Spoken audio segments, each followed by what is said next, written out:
Sometimes it's hard to understand the concept of censorship when we have so many options for news. There are hundreds of TV stations, newspapers, and radio shows. But the truth is that almost every avenue from which we get our information in the mainstream media is controlled by only 6 corporations that have one specific interest: profit. News censorship is happening every day, but not necessarily from the top down blacking out the stories, but also in the form of self-censorship, framing, backpaging, all to protect the interests of those corporate conglomerates. So who are the big 6 corporations that control nearly everything you see, hear, and read? First, there's Comcast, formerly owned by GE, which controls MSNBC, NBC, and Telemundo.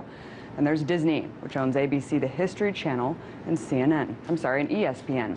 Next, Viacom, the parent company of MTV, Paramount, and BET. And CBS with all its affiliates.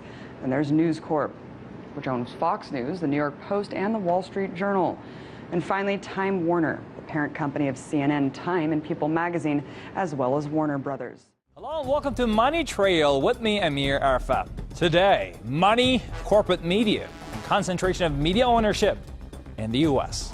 It seems to be quite corporatized. I would imagine it's mostly governed, I'd say, by the corporate entities, about the money flow going into them, and their opinions are based on the finances that make them happen. I think it's controlled by a few different people, and a few of the same people. I think they're corporate. I mean, they're owned by their mainstream media is private interests, and it's owned, by a few people.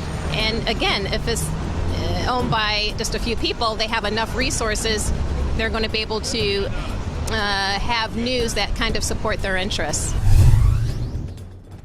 Back in 1983, approximately 50 corporations controlled the vast majority of all news media in the United States. Today, ownership of the news media has been concentrated in the hands of just 6 incredibly powerful media corporations. These corporate behemoths control most of what we watch, hear, and read every single day. They own television networks, cable channels, movie studios, newspapers, magazines, publishing houses, music labels, and even many of our favorite websites.